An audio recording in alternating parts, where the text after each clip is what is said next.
Hello and welcome to the Personnel Today HR podcast brought to you by Deel. Hire, manage and pay anyone, anywhere. I'm Rob Moss, editor of Personnel Today, and I'm once again joined by our contributing editors Joe Farragher and Adam McCulloch. Welcome both. Hello. Hello. Hi.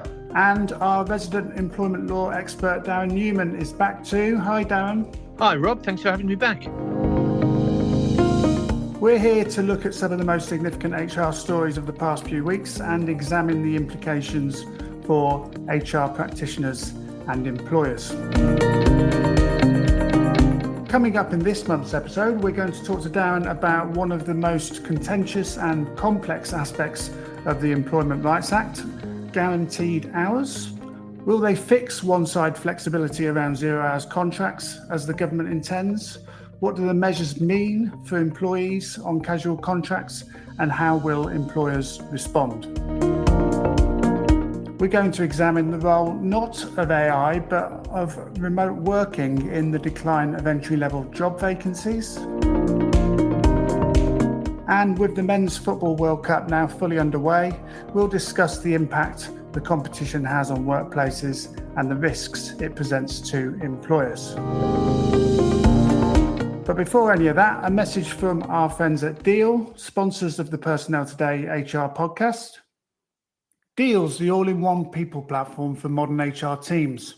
Bring hiring, onboarding, payroll performance, offboarding and more into one global system so you can focus on people, not paperwork. Serving over 150 countries, Deel simplifies compliance and helps HR teams move even faster. See what hiring without borders looks like. Visit deel.com/personnel to book your demo. That's DEEL.com/personnel. Okay, let's kick off with you, Darren. A new Make Work Pay consultation has been launched, and it's a big one, is it not? Tell us more. Yeah, it's certainly about one of the big issues, one of the sort of signature policies that was part of the Employment Rights Act 2025 is this idea of tackling exploitative zero-hours contracts.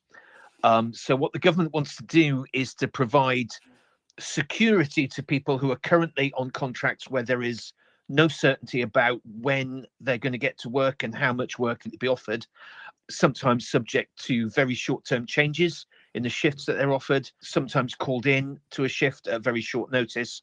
The government wants to tackle that. It is an incredibly complicated set of provisions in the Employment Rights Act. It takes up the first 17 pages, which is just bizarre. And that's not taking into account another 17 pages in Schedule 1, which is applying all of these measures to agency workers. We've also got a need for regulations to flesh out the details, because those 17 pages don't actually tell you what you need to know about who's going to be affected by this and what the new right will actually be. So what the government is now consulting on is what's going to be in those regulations that will flesh out the details of this already very detailed provision. Okay, and we're going to unpick what's in this consultation and what the government is asking businesses and unions to respond on. When Labour were campaigning for the last general election in 2024, they were talking about banning zero-hours contracts originally, weren't they? Yes, I mean, they were always very careful about their phraseology. They were all about banning exploitative zero-hours contracts, which has a constructive ambiguity about it, doesn't it? Because you can either see that as saying zero-hours contracts are exploitative and therefore we will ban them, or we will ban those zero-hours contracts that are exploitative and not ban the non-exploitative ones. And I think the government would say that it's that second option that they always meant. So what they're going to do is remove the exploitation from zero-hours contracts and allow people to be offered guaranteed hours when they're on paper a zero-hours employee and they don't have that security, but in fact they're working regular hours. And I think that's the key thing. This is about people who are on a zero-hours contract, on a low-hours contract, but are in fact working more than they are guaranteed. And in those circumstances, they'll be entitled, if they meet certain conditions, to an offer of guaranteed hours, which they will then have the option of either accepting or rejecting. So nothing's being banned. It all comes down to what an employee ultimately wants. And this offer would be would change their contract supposedly, or an addendum of some kind to it. Yeah, it would be an offer of a new contract, because essentially you'd be taking someone who doesn't have guaranteed hours or has a limited number of guaranteed hours, and you will be offering them a new contract which requires them to work a certain number of hours and requires the employer to offer a certain number of hours. So that means essentially it's going to be an employment contract. It's very difficult to see how you could meet the guaranteed hours offer and not create an employment relationship, even in circumstances where at the moment someone might be casual and not count as an employee. They might count as a worker. So who is eligible for the opportunity to perhaps get guaranteed hours? Well, we don't know.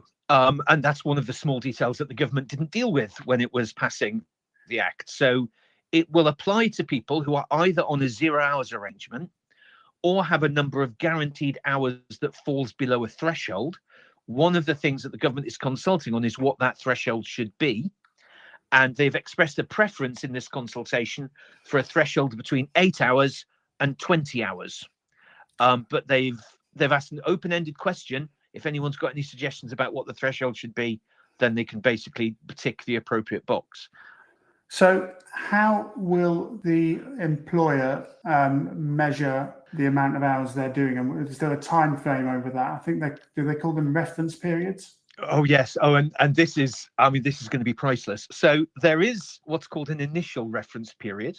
So Okay. when you engage your 0 hours worker or your worker who's guaranteed fewer than whatever the threshold number of hours is, there will be initial reference period that the government wants to be 12 weeks. They've expressed a clear preference for that to be 12 weeks. So Right. over 12 weeks, the employer will have to measure the work that it gives to this worker. And at the end of the 12-week period, it will look at whether it has offered hours to that worker over and above a threshold that the regulations will also have to set, and with a level of regularity that the regulations will also have to set, and will then have to make an offer of a guaranteed week or a guaranteed month or a guaranteed number of hours in a method that the regulations will have to set. The brilliant thing is that while the initial reference period is going to be 12 weeks, the government doesn't seem committed to the idea that subsequent reference periods will be 12 weeks. So you'll take someone on for 12 weeks, and then the next reference period, the government is suggesting maybe it could be 26 weeks, or maybe it could be 52 weeks. And that would give an employer more flexibility. The other thing they're suggesting is that the subsequent reference period doesn't actually begin as soon as the first reference period ends. There might be a gap between the first reference period and the second reference period, and So possibly between the second reference period and the third reference period. Right. It's driving me mad, Rob. Can you tell? So presumably this gap is there because at the end of the initial 12 weeks, if it ends up being 12 weeks, at the end of that, the employer has to make the offer to the employee. Yes. or the worker, and then the employee or the worker then has to decide whether to accept. Has to consider whether to take it on. Exactly. So it seems fairly natural that there would be a gap before the next reference period starts. There are two periods set out in the or sort of provided for in the Act that would be covered in regulations but aren't being consulted on at the moment. The government doesn't ask any questions about this. There's how long does the employer have to make its offer at the end of the reference period? We're going to call that the offer period. And then there's how long does the worker have to consider whether to accept the offer? Let's call that the consideration period. And so we don't know how long those periods are going to be, a few weeks for each, I would have thought. Mm-hmm. In the illustrated example the government gives as a gap between reference periods, it doesn't ask how long the gap should be, but it gives an illustration of how the gap might work. And the gap they use in their illustration is 26 weeks. So what that conjures up is the idea of working for 12 weeks on that first reference period, then having a pause for 26 weeks, and then starting a second reference period, which might be 26 or 52 weeks. So that would mean that if as an employer, you can get through the first 12 weeks without having to make a guaranteed hours offer because you don't offer a large amount of work to this particular worker, it might be a year or more before you have to think about making a guaranteed hours offer again. Right. So employers might be happy about that. It's deliberately trying to make things more flexible for employers. If I were the trade union side looking at this consultation document, I would be livid. I would be absolutely livid at what's being proposed. But I can the see why retailers some are really employers... up in arms about it, aren't they? The British Retail Consortium's quite worried about it, aren't they? Well, I mean, they're worried about the whole idea because, of course, one of the things that isn't really dealt with in the Act itself, and which this consultation document doesn't really have any suggestions for, is how you deal with seasonal work. Right. So if you've got someone on a relatively low number of guaranteed hours, but not so that you'd have them on a fixed term contract, they're employed throughout the year, but their work fluctuates. It's very difficult to see how you cope with big seasonal fluctuations, whether that's in the summer over Christmas or whatever your particular business provides for, and how you then reflect that in an offer that can guarantee some sort of regular pattern. It's very difficult to envisage what the final right is actually going to look like. So one way that employers could perhaps circumnavigate this is to offer a fixed term contract that's shorter than a reference period. Would that work? You could. There's a provision in the Act that says that if you deliberately curtail a contract in order to avoid having to make a guaranteed hours offer, or you deliberately withhold work in order to reduce the amount of the guaranteed hours offer you have to make, then you're treated as having offered the amount of work that you would have otherwise offered. And if you dismiss someone by allowing a fixed term contract to expire, that's only going to be valid as preventing a guaranteed hours offer if the dismissal would have been a fair dismissal. You mentioned regularity. What do we mean by this, and what is the government consulting on? Well, the government has to set out what the regularity thresholds are. They give two options. One is that there will have to be a certain number of weeks worked in the reference period. So if there was a reference period of 12 weeks, you would have to work, for example, in at least 8 weeks out of the 12. And that would be scaled up for subsequent longer reference periods. Or it might be that there would be a combination of that with a certain number of additional hours. Okay. So you would have to work, say, 96 hours over the guaranteed number, in addition to working 8 hours out of the 12 weeks, is the example that they give. But I mean, any sort of combination of those would, in theory, be possible.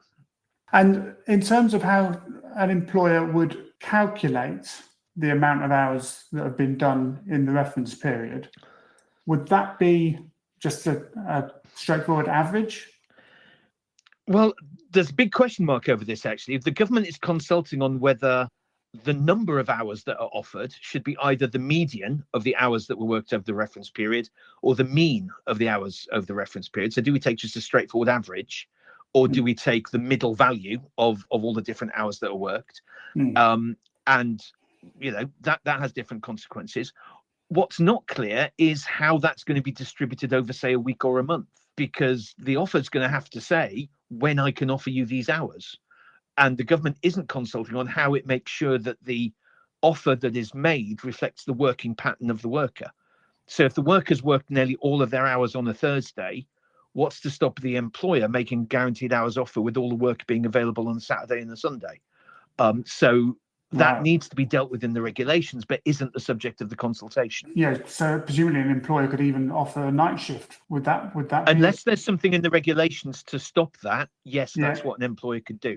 Adam.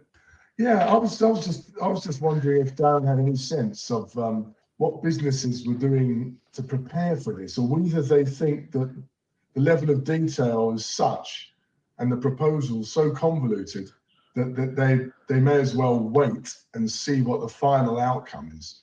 I think if they've got any sense, they won't be reacting at all at the moment. I don't think there's any point in changing what you're doing in order to prepare for this. I mean, maybe have a look at whether you're regularly offering more than you're guaranteeing and try to guarantee as many hours as you reasonably think you can. But I think I'd give that advice to employers anyway. I'm deeply suspicious about whether this is ever going to come in. I mean, I think it's just too much of a crash. It's just too complicated. Yes. And you're creating the single most complicated right in the whole of employment law, and it's also one of the lowest value rights. Right. So how is an employee who hasn't been given a guaranteed hours offer that correctly reflects what they should have got, How are they supposed to enforce that right? They've got to go to an employment tribunal, take the tribunal through the 17 pages of legislation and the goodness knows how many pages of regulations. And what do they get at the end of that? They get compensation that reflects their financial loss. But what have they financially lost? Because what they've lost is the guaranteed hours that would reflect the hours they're already working. Well, if they're already working those hours, they're not losing anything by not being guaranteed them. So you're getting a very small sum of money if you're getting anything. And in order to do that, you've got to navigate the most complicated employment law I've ever seen. I'm in absolute despair over this, right? I think it's the worst thing I've ever read. I would be astonished if it ever comes in.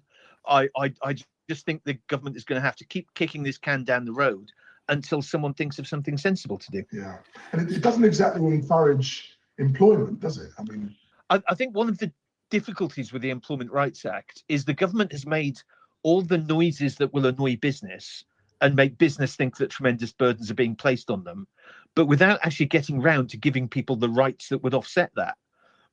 So they're getting all the downside of business being annoyed at the burdens that they envisage in the future, but without actually giving anyone the benefit of anything, because it's nearly 2 years since the Employment Rights Bill was introduced, and we are nowhere near this provision being enforced yet. I mean, even on the government's timetable, it's scheduled for sometime in 2027. I don't think that's going to be early 2027. I think the government would be doing really well if it managed to get this in place by the end of 2027. I'd have thought it would slip beyond that. When do we think the next general election is going to be? I just can't see it happening. I just think it's too much of a mess. If anyone seriously looks at it, that they're going to find something else to be doing with their time rather than implementing this. I think because it's just that bad. When you have one of those tasks that's just an absolute nightmare to do, and you keep sitting down thinking, well, I really must get on with this, and you sit down and start getting on with it, and you suddenly find 5 of the things that are more interesting. I think it's like that.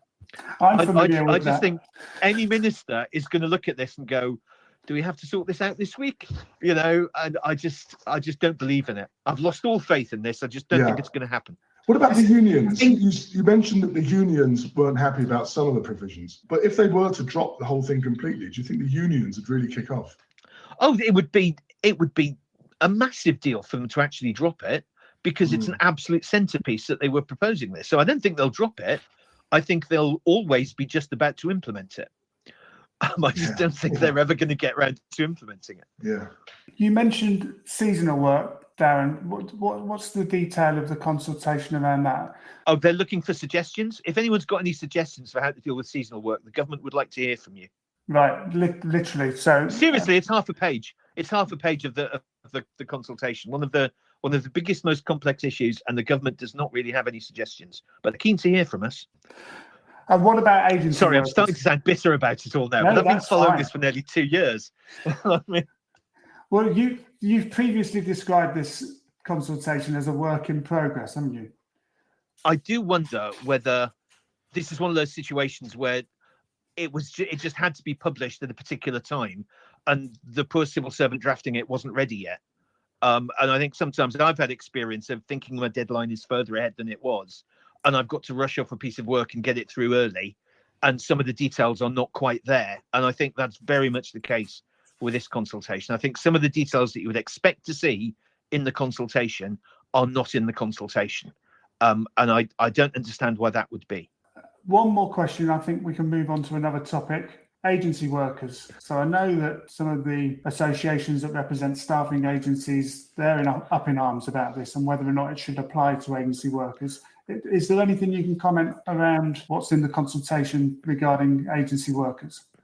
No, the consultation by and large asks the same questions about agency workers as it does about the directly employed staff. In fact, it duplicates itself and it's quite repetitive. The thing that I struggle with in understanding how this will work is that the offer of guaranteed hours to an agency worker has to come essentially from the end user. So the contract that you will end up with will be a contract between the agency worker and the end user rather than the agency, because I don't see how an agency can make an offer of guaranteed hours when it's relying on the hours being offered by a client. An agency doesn't know that it's going to be able to guarantee hours. So you're essentially going to take an agency worker and create a direct contractual relationship with the end user that essentially is going to be an employment relationship. But I don't think the government has really grappled with exactly what the implications for agencies would be if this applies. Thank you, Darren. Do stick around and contribute to our next two topics. We will, I'm sure, revisit guaranteed hours in the autumn at some point. We will see what happens. The closing date's the 25th of August, I think, isn't it? Absolutely. So we'll probably expect a response to it, maybe by Christmas, maybe a little bit after, but we'll see how we go. The Personnel Today HR podcast is brought to you by Deel. Hire, manage and pay anyone, anywhere. Joe, coming to you, we've had Alan Milburn talk about NEETs. We've seen lots of statistics over the last year or so really around the decline in entry-level jobs. And one of the most common reasons for this has been AI. But I gather you've found another potential reason. Yes. So we're looking at a story we did a few weeks ago, looking at the fact that it may not actually be AI that's fueling graduate and early careers unemployment, but remote work. So there's research from economists at the Federal Reserve Bank of New York, and they think it can explain 65% of the rise in unemployment for US college grads. And so it is US focused research, but I do think we have a rise in remote work here since the pandemic as well. So I think it's relevant. And basically their thinking is that if you're not there in person, if a manager's not there in person to train someone, they're not going to pick up the job as well. They're not going to be able to ask those kind of serendipitous questions that you might do in a workplace. Mm-hmm. They're not going to feel as mentored, all that sort of thing. It's really hard to do that stuff over a Teams call, as we all know. But perhaps more worryingly, they're thinking that it may be putting off companies recruiting less experienced workers because they're thinking, well, I can trust somebody who's used to working from home, who will just get the job done. And I don't need to come into the office and train them. So I'm going to go for this second jobber or third jobber rather than nurturing somebody coming up for their first job. So I presume, this isn't necessarily that it's the organisation, the employer that has a different approach, but it might come down to the hiring manager. Obviously, there are sometimes big recruitment programs to get in a load of grads, but sometimes it's just one manager who needs another resource, and that manager is likely to think, well, I go to the office 2 days a week at the moment, and if I hire a new grad, then I'm going to, that's going to be a lot of work for me. I might need to go to the office much more in order to train them up. The research compared unemployment rates among people working in remotable jobs and non-remotable jobs. It's lovely how the language evolves, isn't it? Yeah, so they were looking at, for example, you've got something like software engineering, which can probably be done remotely, versus mechanical engineering. And there was quite a marked difference between being able to train up entry-level people in the in-person jobs where you had to be like operating a machine or coding, for example. And the other thing that came up as well is obviously there's a huge age bias thing here as well, because if you're going to put trust in someone and you don't want to be in training someone, that person is more experienced and therefore likely to be older. So you end up with a kind of a leaning towards more older workers in the workplace, which, given that we've got an aging population, is a bit short-sighted. And I gathered that these economists that did the research, they looked into a Fortune 500 company that is anonymized. But what did they find there? It's quite common sense, really. They found that when people are working next to colleagues, they tend to receive more feedback on what they're doing. They get more mentorship. But even if it's 1 day away or a short distance of working remotely, then that feedback and mentorship tapers off quite dramatically. And it was really, really younger workers that were feeling this. It's interesting, isn't it? Because if you're a big company like Marks and Spencer's, you can invest in traineeships, getting people in store and getting them to know different parts of the business. But your average hiring manager in a medium-sized company might not be able to do that, or they may have to dramatically change how they work to come in and mentor that person. I suppose, I mean, is it a moral obligation, or is it, what do we do? But I mean, surely, I mean, so many companies have back to the office plans now and have implemented them. I'm surprised that this is a problem to that extent, that it could be really affecting, entry-level roles, etc. Or is that? I think we only hear about headlines of the back to the office movement. We hear about the angry CEOs. We hear about the Elon Musks who are demanding that people are in 5 days a week. The people who are really wanting control. I think a lot of places are still, anecdotally, are still 2 to 3 days a week, and graduates are potentially sitting in their mum's bedroom, sending off emails without any mentorship from a manager, without even that collegiate atmosphere that you might get when you were working 5 days a week. But then we've got to think of other groups as well. There's people who prefer the flexibility of remote working because they've got caring responsibilities, whatever. So it's like, who do you prioritize in that conundrum? It's really interesting. It just strikes me how much the pandemic, essentially, as well as technology, has just completely broken the concept of a working day, and what we expect from people. The idea that we're now talking about people having to come in 3 days a week as some sort of back to the office campaign, 7 or 8 years ago, would have just been completely inconceivable. It's just, I don't think I've ever seen, and I've been around watching the regulation of employment for the past 30 odd years, I've never seen anything change so dramatically as in the past few years. Our attitude to actually turning up to work has changed. And I suppose the legal side of things on that might be, well, if we're changing our location habits for younger workers, then are we changing contracts as well? Are we having to have discussions about, like, well, you're a line manager, you have to come in 4 days a week now, and that, I don't think that's going to create industrial relations issues down the line, but anything could. We've seen all sorts happen, haven't we? Well, I think the contract thing's interesting because it's one thing when the pandemic happens and people get sent home, but their contracts are very clearly, you work 5 days a week and you work where we tell you to work. I mean, it's not phrased exactly like that, but that's essentially what it says. It's contractually relatively easy to get back to the office in those circumstances because you just say, well, pandemic's over, back you come. It's not from a management point of view easy to do, but contractually it's easy to do. As we get into new generations who are coming into the workplace for the first time, where they've never had this, well, of course, you'll turn up for work at 8:45 every day of the week. What do their contracts actually say? Because now people are talking, when they're creating the contract, about, well, what's the working from home arrangement? What is it that you actually expect? And so then you are much more likely to have something in the contract that says, well, you only come in 2 days a week, you only come in 3 days a week, or we have a policy of, 40% of your time should be spent in the office. And in those circumstances, it becomes very difficult to change something if you think there's a problem. To re-engineer it, because you do need contractual changes. That's right.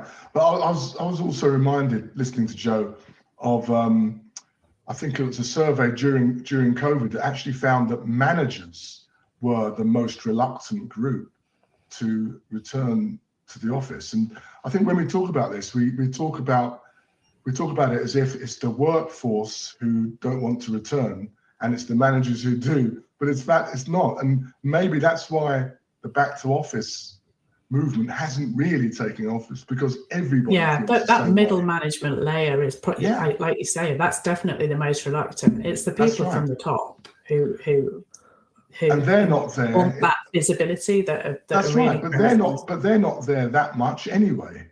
No. They're in private jets. Exactly, they're in private jets, precisely. Well, I don't think we need to worry too much about the private jet class, but I think there is a thing about relatively senior people who are mentors and people that you could turn to in the office. Yes. And I think Adam's absolutely right. I think very often they're the ones who don't necessarily want to go into the office. You get to a certain age, you don't want to commute 5 days a week. Exactly. You've got a nicer house, right? You've got a study that you can sit in. If you're a 21-year-old graduate in a shared house, You might not have a nice office space to actually sit in. You want to go into an office in a nice part of London where you can go out afterwards and you can meet your friends and all of that. But once you get to a certain age, you don't want to meet your friends anymore. You just want to sit at home and have a cup of tea. So yeah, one maybe, I mean, a lot of the proposed solutions to this are probably problematic, like forcing everybody to come back in. But there are funny little ways you can do this. So in Germany, they have the Bosch, the massive manufacturing company, has an in-house agency of retired people that come in and kind of share knowledge and mentor the younger workers. So there's a dual benefit there, because the young workers learn something and the retired people kind of get a soft landing. They're not immediately sitting at home twiddling their thumbs. They're getting in and being useful. So maybe things like that could work. I quite like the idea of being someone who's just brought in to potter around and tell young people what it was like in my day. I mean, it's essentially what I do now. It's lovely, isn't it? I like, if that's good work, if you can get it. I think I'll be on the lookout for that. No, exactly. Adam, you are now officially, for the next 6 weeks, our Personnel Today's football correspondent. You've been watching the World Cup, haven't you? Well, I had been watching some of the World Cup. I was actually away when it started. Yeah, in the build-up to this World Cup, because of the sheer size of this World Cup, the length of it, and the timings of the matches overnight, and the huge, expansion of the number of matches, plus the fact Scotland are there, which is fairly untypical. So you have England and Scotland taking part. There's been a lot of concern in the HR community, one has sensed.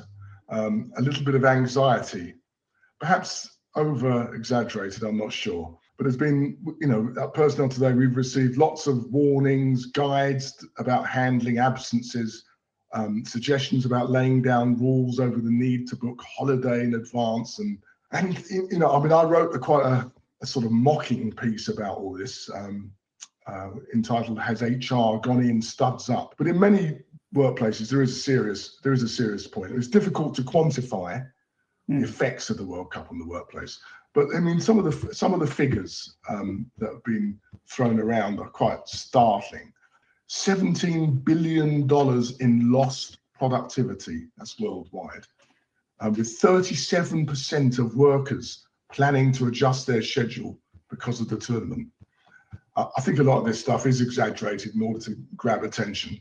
In the UK, a company called UKG Workforce Management predicted a £681 million productivity impact. But I'm not sure if they're including lager producers in those figures. I'm not sure.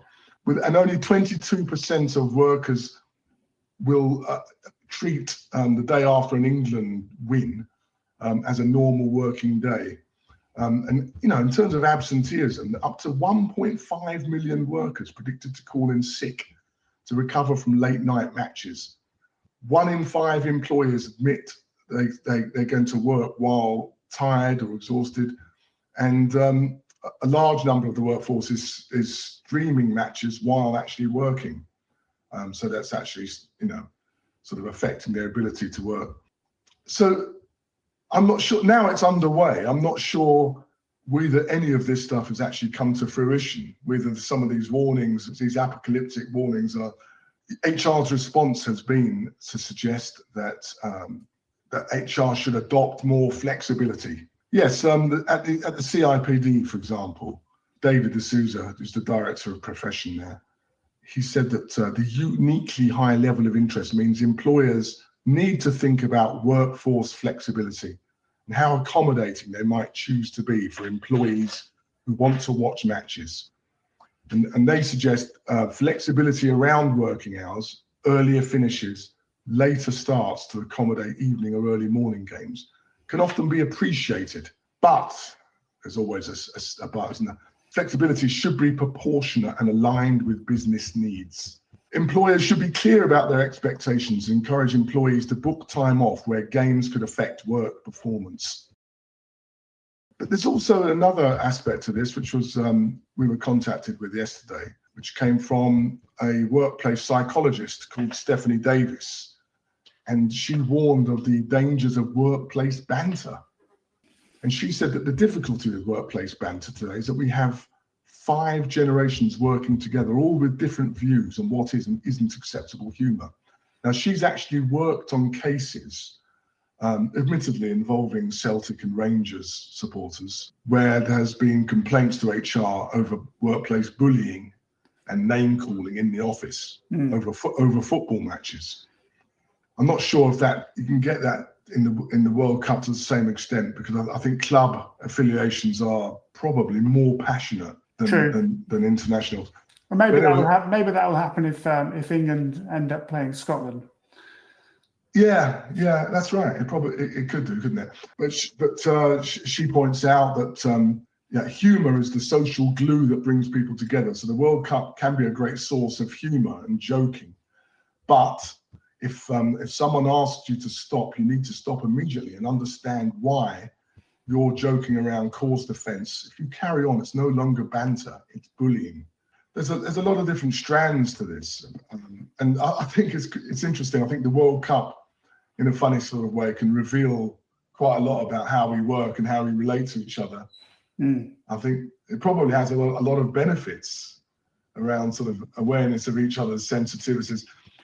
But there's so many people not interested in football, and that gets left out of the conversation. There's so many. I feel oppressed. I feel oppressed, Adam, because I couldn't care less. Exactly, and you represent a very large number of people, perhaps even the majority. What I have to try and do is fit my complete lack of interest in football into the Granger criteria for a philosophical belief. It's not merely an opinion. It's not merely an opinion. It's a genuine worldview I have. It's not susceptible to evidence. It's something I hold to passionately. It's an important part of my life that I don't care about football. And if anyone tries to make me care about football, I feel oppressed by that. Now I feel guilty for asking you to stick around, Darren, for the football talk. If only I was an employee, Rob, I might have a case. This is the sort of thing that we get every time there's any sort of tournament, right? Yes. Yeah. It's the equivalent of solicitors writing to everyone in October about the dangers of a Christmas party. And it's not nothing. Right, there is a peak in harassment cases in January and February because Christmas parties are a thing. There is a problem with major events leading to some absence the next morning. I just think the HR profession can cope without much extra specialist advice on how to deal with a bunch of people with hangovers. I think if you're really struggling about what to do about that and you need a consultant to tell you, then have a think about your career choice. It's probably always the same person who's getting into trouble, whether it's the day after the football, the day after the Christmas party, the day after the cricket. It's always the same person. But one angle I'd like to explore a little bit about the World Cup worry about productivity. It struck me that no one has done any studies about freebies enjoyed by senior management at events like Royal Ascot, Queen's Tennis, Wimbledon Tennis, which there are loads of corporate freebies flying about. I've heard of it. It's not from me. I haven't been invited to anything. No, exactly. I never get corporate stuff. Well, I mean, no disrespect, but the Personnel Today Awards are the absolute best corporate thing I've ever been offered in my career. No one's ever offered me a better night out than that. Thank you for that advert. The deadline is today. Nice, but if that sounds like a backhanded compliment, it is slightly. All right. I never get tickets to Ascot. No one's ever sent me to Ascot or a big sporting event, even if I did care about it. Yeah, but this is it. So, what is the effect on productivity of leaders being away at Royal Ascot or Queen's when big decisions need to be made and they're drinking? Oh well, that's where the big decisions are made, Adam. That's where the decisions are made. Right. I think we've come to a natural close there. That is all we have time for. Remember to subscribe to this podcast wherever you get your podcasts. And if you're interested in taking part and want to share something, do drop me a line by emailing rob.moss@personneltoday.com. We're taking a break over the summer now, so today's episode marks the end of season 1. We'll be back with you in September. But for now, thanks for listening, and thanks to Darren Newman and Adam and Joe for taking part. Thank you, Rob. Thank you. Good to see everyone. Cheers. The Personnel Today HR podcast is brought to you by Deel. Hire, manage and pay anyone, anywhere. Thanks for listening. Goodbye, everyone.